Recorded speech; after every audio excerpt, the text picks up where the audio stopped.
அனைவருக்கும் வணக்கம். நான் உங்கள் சரவணன். நம்மளுடைய எம்பிபிஎஸ் பிடிஎஸ் அட்மிஷனில் டிஎன் மெடிக்கல் செலெக்ஷன் கீழே சில அப்டேட்டு ரீசெண்டாக நிறைய அப்டேட் வந்துகிட்டே இருந்தாலும் அர்ஜென்ட்டாக கொடுக்க முடியல. பட் எவ்வளோ சீக்கிரமாக என்னால் தகவல்களை கொடுக்கறதுக்கு முயற்சி பண்ணணும், அதை பார்க்கலாம். சரிங்களா? ஸோ எகெயின் தமிழ்நாட்டுடைய கவுன்சிலிங் கீழே ரேங்க் லிஸ்ட் எதிர்பார்த்துட்டு இருக்கிற ஒரு தருணம். சரிங்களா? எப்போ வேணாலும் என்னைக்கு வேணாலும் கொடுக்கலான்னு எதிர்பார்க்குறோம். இன்னைக்கு recording almost 22, we are expected 25. 25ஆம் தேதி நம்மளுடைய அனைத்து மாணவர்களுக்குமே கிட்டத்தட்ட தமிழ்நாட்டில் எங்களுக்கு இன்டெரக்டாக தெரிஞ்ச கவுண்ட்டு 72,000 மாணவர்கள் அப்ளை பண்ணி பாஸ் பண்ணது 76,000 மாணவர்கள் தான். ஆனால் 72,000 மாணவர்கள் அப்ளை பண்ணியிருக்கிறதா கூட்டு கழிச்சு ஒரு கணக்கு சொல்கிறாங்க.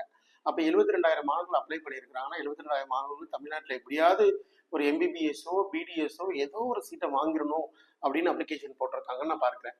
இது இல்லாமல் தமிழ்நாட்டு மாணவர்கள் மட்டுமல்ல, இந்தியா முழுவதும் இருக்கிற வேறு மாநிலத்து மாணவர்களும் இங்கே என்ஆர்ஐ கேட்டகரின்ற ஒரு அடிப்படையிலையும் மேனேஜ்மெண்ட் கோட்டா அடிப்படையிலையுமே அப்ளிகேஷன் போடுவாங்க. ஏன் பக்கத்து மாநிலமாக இருக்கட்டும், ஈவன் நார்த்லேருந்து கூட தமிழ்நாட்டை அதிகமாக பார்க்குறாங்க. ஏன்னா south India always good in education ஃபீல்டில். அதனால் அந்த மாணவர்களும் கவுண்ட் உள்ள இருக்கிறது. எல்லாத்தையும் கூட்டி பார்க்க தான் 72,000. தமிழ்நாட்டு மாணவர்கள் கொஞ்சம் அதிகமாக இருக்கலாம் அப்படின்ற பார்க்கும்போது மற்ற மாநிலத்த மாணவர்கள் கலந்துக்கு வந்திருக்கிறாங்க. அப்படிதான். சரிங்களா? ஸோ நம்பர் 1, இன்னைக்கு பிடபிள்யூடியோடைய நோட்டிஃபிகேஷன் ஆல்ரெடி எம்சிசியில் கொடுத்துட்டாங்க. ஸோ ஃபிசிக்கலி சேலஞ்சு கேட்டகரியில் இருக்கிற அனைத்து மாணவர்களுமே ஏற்கனவே அப்ளிகேஷன் போடும்போது கொடுத்துருப்பீங்க. இப்போது அவங்களுடைய நோடல் சென்டர் மூலயமா எகெயின் இன்னைய ஸ்டேட்டஸ் ஆஃப் டெஃபிஷியன்சி, இன்னைய ஸ்டேட்டஸ் ஆஃப் அவங்களுடைய அந்த பிடபிள்யூடி வெரிஃபிகேஷன் பண்ணுறதுக்கு MMC Madras medical college nodal சென்டரை கொடுத்து அவங்களுடைய அந்த வெரிஃபிகேஷன் பண்ணுறாங்க. ஏற்கனவே நீங்கள் சர்டிஃபிகேட் வச்சுருக்கலாம், யூடிஐடி கார்டு வச்சுருக்கலாம், ஃபார்மேட் எல்லாமே வச்சுருக்கலாம். எல்லாமே சர்டிஃபிகேட் வச்சுருந்தாலும் கூட இப்போது இந்த டேட்டில் அந்த உங்களுடைய துறை சார்ந்த எக்ஸ்பீரியன்ஸ் அந்த ஃபார்மேட்டை எடுத்து டவுன்லோட் பண்ணி வெப்சைட்டில் இருக்குது ஃபில் பண்ணி அதை நீங்கள் எடுத்து கையில் வச்சுக்கிடணும். உங்களுக்கு ஃபிசிக்கல் கவுன்சிலிங் இருக்கலாம். ஃபிசிக்கல் கவுன்சிலிங் தான் நடத்துவாங்க. நார்மலாக அந்த எக்ஸ் சர்வீஸ் மேனு ஸ்போர்ட்ஸ் எல்லா வெரிஃபிகேஷனும் முடிச்சாச்சு. சரிங்களா? சர்டிஃபிகேட்லாம் வாங்கி எல்லாத்தையும் வெரிஃபை பண்ணி முடிச்சுட்டாங்க. ஸோ 7.5லாம் கூப்பிட்டுருக்கோம். வெரிஃபிகேஷன் கிடையாது, ஆன்லைனில் வெரிஃபிகேஷன் முடிச்சு எலிஜிபிள் லிஸ்ட்லாம் கொடுத்துட்டாங்க. ஸோ ரேங்க் லிஸ்ட் வச்சோடனே ஃபிசிக்கல் கவுன்சிலிங்காக எனக்கு தெரிஞ்சு என்னுடைய கணக்கு ஒரு 28ஆம் தேதியிலேருந்து 29 தேதியிலேயே ஆரம்பிச்சிருவாங்க அப்படின்ற மாதிரி பார்க்குறோம். 1 or 2 days தான். மேபி நிறைய பார்ட்டிசிபேட் இருந்தாலும் கூட நம்பர் ஆஃப் சீட்ஸ் இருக்கிற வரைக்கும் தான் கவுன்சிலிங் நடத்துவாங்க. ஓப்பனாக அப்ளிகேஷன் போட சொல்லுவாங்க, வர சொல்லுவாங்க, நடத்துவாங்க. ஸோ அதை பற்றி அப்டேட் நீங்கள் கிளியராக பார்க்கலாம். எகெயின் ஜென்ரல் கவுன்சிலிங் 30ஆம் தேதியிலேருந்து 1ஆம் தேதிக்குள்ளே ஆரம்பிச்சிடலாம், அந்த தேதிக்குள்ளே ஆரம்பிச்சிடலாம்னு எதிர்பார்க்குறோம். As per the MCC schedule பர்ஃபெக்டாக அவங்க ஃபாலோ பண்ணுறாங்க. ஏன்னா எம்சிசியில் ஆல்ரெடி ஆல் இண்டியா கோட்டா ஆரம்பிச்சாச்சு. அதோடைய அப்டேட் அடுத்த வீடியோவில் கொடுக்குறோம். இப்போ டிஎன் மெடிக்கல் செலெக்ஷன் கீழே மட்டும் வரலாம். ஆன்லைன் கவுன்சிலிங் இந்த டேட்டில் ஆரம்பிக்க போகுது.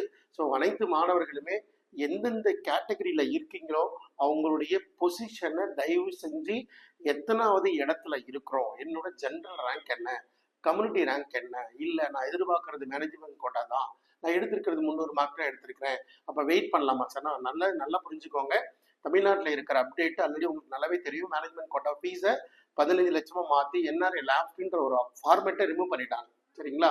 அப்படி என்ஆர்ஐ லேப்ஸ் ஃபார்மேட் ரிமூவ் பண்ணனால டிஎன் மெடிக்கல் செலெக்ஷன் கீழே குறைவான மாணவர்கள், எப்போதுமே குறைவான மதிப்பெண் மாணவர்கள் உள்ளே வரவே முடியாது.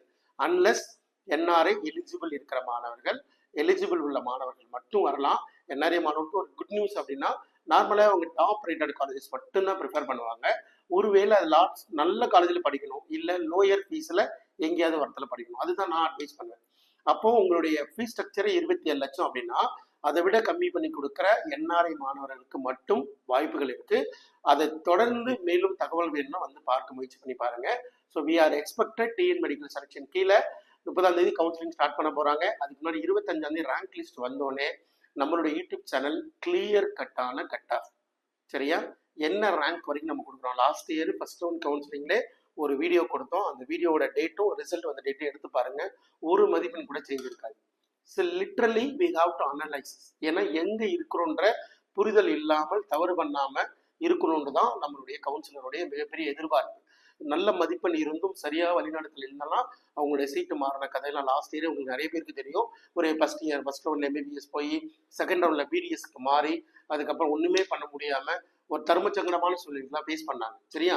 ஸோ அதனால் உங்களுக்கு அந்த ஃபெசிலிட்டிலாம் இல்லை அப்படின்னா அதை சார்ந்து இல்லை அதில் நல்ல எக்ஸ்பீரியன்ஸ் இருக்கிற ஒரு பர்சனோட கூட ட்ராவல் பண்ணுறது அட்வைசபிள். இருக்கிற ப்ரொசீஜர்லாம் தெரிஞ்சு வச்சுக்கோங்க. சரிங்களா? கடைசி வரைக்கும் சீட் இல்லை போயிடாதுங்க. ஸோ கவுன்சிலிங்கோட ப்ரொசீஜர் நல்ல மதிப்பெண் எடுத்தவர் எத்தனை தடவை வேணா போட்டி போடலாம், குறைவான மதிப்பெண் எடுத்தவர் எங்கேயுமே போக முடியாத சூழ்நிலை தான் இருக்கு. சரிங்களா?